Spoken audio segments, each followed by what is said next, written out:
Halo teman-teman, kabar baik di sini, semoga di sana juga ya. Kembali lagi bersama saya, Muhammad Sultan Diaul Haq. Hari ini kita bakal mereview tema The Balance of Power dari buku International Security Problems and Solution karya Patrick M. Morgan. Ingin tahu kelanjutannya? Marquis, mari kita bahas. Bicara soal balance of power, itu kita harus flashback ke pasca Perang Dunia Pertama, yang dimana kita tahu semua bahwa Perang Dunia Pertama itu sifatnya sangat destruktif atau hancur, porak-poranda, banyak yang meninggal. Padahal di situ posisinya sudah ada LBB atau Liga Bangsa-Bangsa. Berangkat dari sini, Haji Morgenthau atau Hans J. Morgenthau berpikir bagaimana bisa LBB sudah ada tetapi masih menyebabkan perang yang sangat destruktif. Akhirnya muncullah konsep social equilibrium. Equilibrium di sini kan berarti persamaan atau balance. Lalu karena ini ngomongin soal membatasi kekuatan internasional, maka disebutlah BOP, Balance of Power. BOP merupakan manifestasi dari trias politika dari politik nasional Amerika Serikat.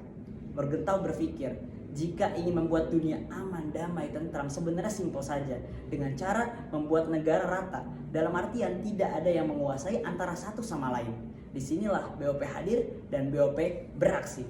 Pada masa itu, masyarakat dunia belum mau memiliki pemerintahan tata kelola global atau governance.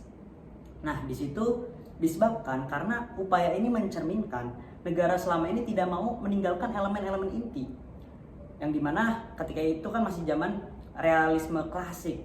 Dalam politik internasional klasik seperti kedaulatan nasional dan anarki, negara dan warga masih sangat terikat dengan yang namanya otonomi nasional. Mereka menolak mengembangkan versi pemerintahan global ataupun pemerintahan regional.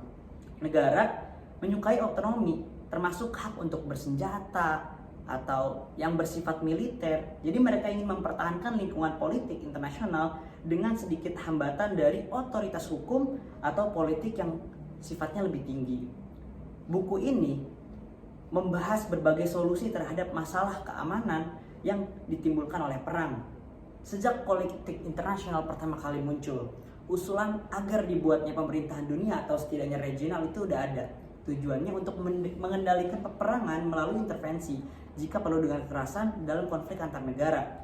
Karena pemerintah belum tertarik dengan gagasan ini, maka diabaikanlah sebagian besar usulan tersebut karena tidak memberikan dampak yang besar.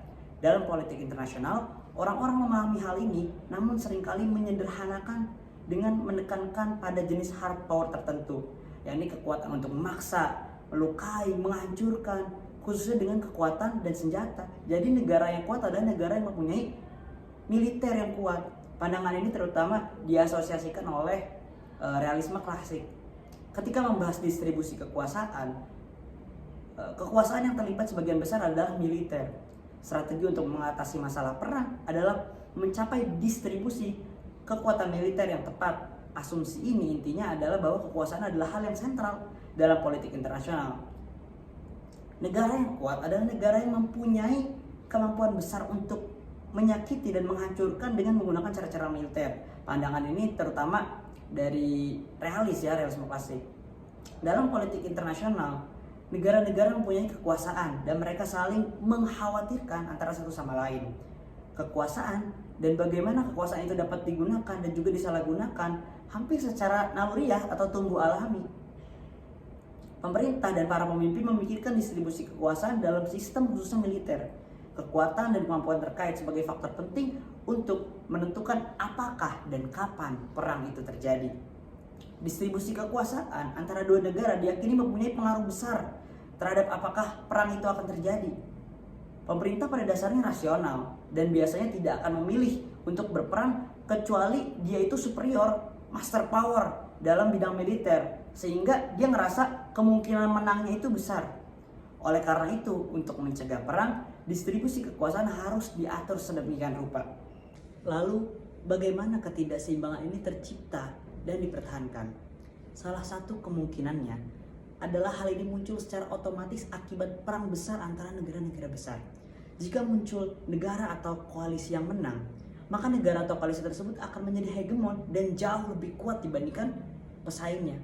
ini adalah strategi stabilitas hegemonik, yaitu jagalah diri Anda dan teman Anda lebih kuat dari siapapun sehingga tidak ada yang mau membuat masalah sehingga perdamaian dan keamanan tetap terjaga. Jadi kalau misalnya negara hegemon, pasti negara lain itu bakal cenderung takut untuk melawan negara tersebut. Suatu negara dapat meningkatkan kekuatannya untuk mencapai keseimbangan dengan berbagai cara-cara. Melakukan pembangunan atau peningkatan senjata, bergabung dengan aliansi, atau membantu pihak lain yang memusuhi pemerintah. Prinsip dalam bekerja adalah musuh dari musuhku adalah temanku.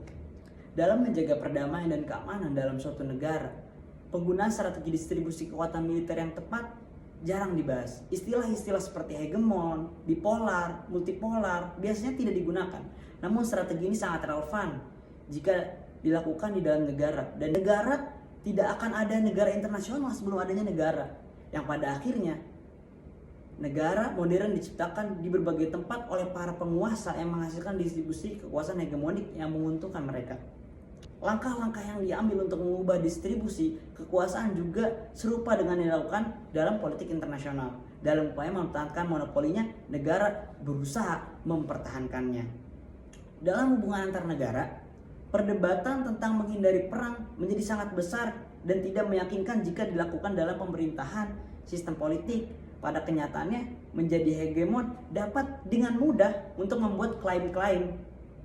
Ketika hegemon mulai menurun, atau ketika hegemon tersebut dianggap menurun, negara-negara tersebut secara serius mencari kekuasaan yang lebih besar. Jika perlu dengan kekerasan, dengan imperialisme yang secara tajam meningkatkan kekuatan mereka. Mengapa distribusi kekuasaan baik sebagai dominasi atau keseimbangan tidak menentukan apakah perang akan terjadi? Salah satu penyebabnya adalah kesalahan yang dilakukan dalam membaca distribusi kekuasaan. Kesalahan terjadi karena sejumlah alasan. Hal yang paling jelas adalah kekuasaan itu sangat sulit diukur. Hanya saja komponen militernya sulit untuk dinilai. Karena ujian sebenarnya dari kekuatan militer adalah kemampuan memenangkan perang, dan peperangan bukanlah hal yang biasa. Lalu ada pertanyaan, bagaimana strategi distribusi kekuasaan yang tepat dapat dievaluasi dalam hal keamanan sistemik negara dan masyarakat? Yang pertama, distribusi kekuasaan yang terlihat paling efektif untuk keamanan sistemik mungkin adalah hegemoni, yang memiliki catatan lebih baik dalam mempertahankan sistem internasional yang damai dan stabil dibandingkan dengan bipolar ataupun multipolar. Yang kedua, perang dianggap sebagai mekanisme utama untuk mencapai dan juga mempertahankan distribusi kekuasaan yang tepat. Lalu di sini manfaat utama pendekatan distribusi kekuasaan bagi masyarakat berasal dari identifikasi mereka dengan otonomi negara dan bangsa mereka. Bagi sebagian orang ini adalah aspek keamanan yang paling penting, sehingga strategi yang tidak terlalu melanggar keamanan negara akan bermanfaat.